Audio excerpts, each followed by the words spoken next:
పంచభూతాల వల్లనే శరీరం కలిగింది, పంచభూతాలకే ఏది ఏది లేదు.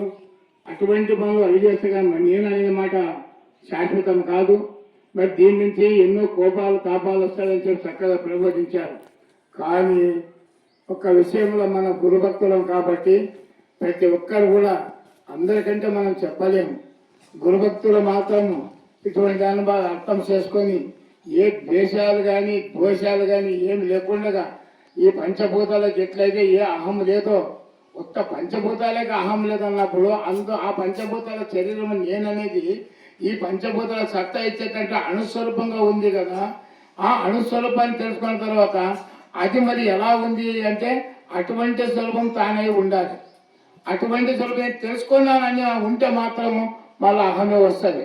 అప్పుడు పంచభూతంలో లోపడతాడు. పంచభూతంలో కలిసి నేనే ఉన్నాను అంటే అహంలో పడిపోతే మాత్రం గురుభక్తులు అనపడదు. అటువంటి ఒక సిద్ధాంతాన్ని ఏ ఒడుగుడుకులు వచ్చినా ఏ దేశ భాషలు ఏదైనా ఉన్నా ఇదంతా మన సిద్ధాంతం ఏముంది, అహం పదార్థరహిత అని ఉంది. అంటే ఓం నమో బ్రహ్మాదిభ్యో బ్రహ్మ విద్య సాంప్రదాయ కర్తృభ్యో వంశ ఋషిభ్యో మహాభ్యో నమో గురుభ్య సర్వోపప్లవ రహిత ప్రజ్ఞానగణ ప్రత్యేకతో బ్రహ్మైవ అహమాస్మి అహం పదార్థరహిత అని చెప్తాడు. ఈ బోధలో ఎంత విశిష్టత ఉందంటే ఇంతవరకు మనం మాట్లాడుకున్నాము.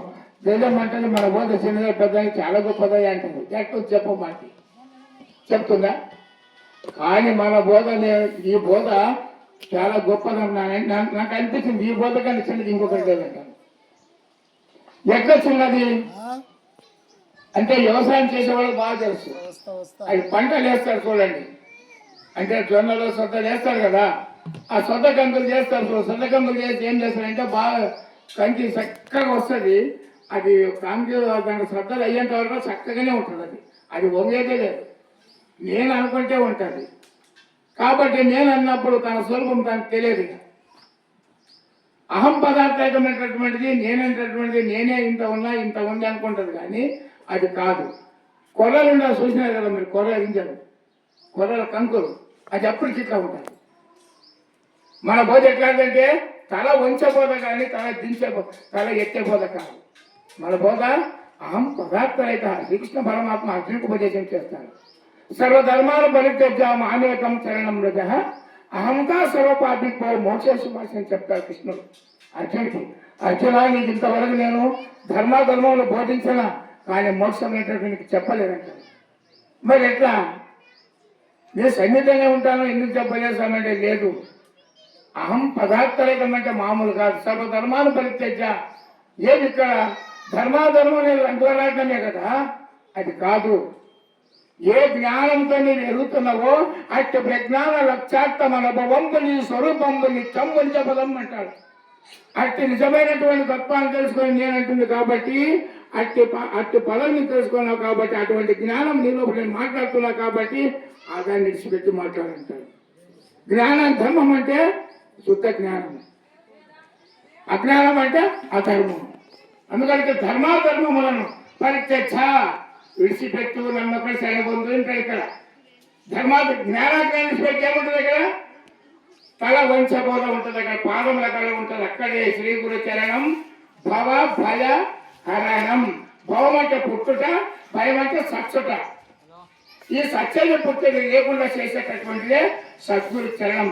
వారి యొక్క అనుమతి, వారి యొక్క ఆశీర్వాదం అంటే అప్పుడు పరిపూర్ణ బోధ. వాళ్ళు దైవాలు పరిపూర్ణ బోధ. గురువులు ఎవరికైనా ఆయన ఒక మాట చెప్పి నాకు అనిపించింది. వాస్తవమే.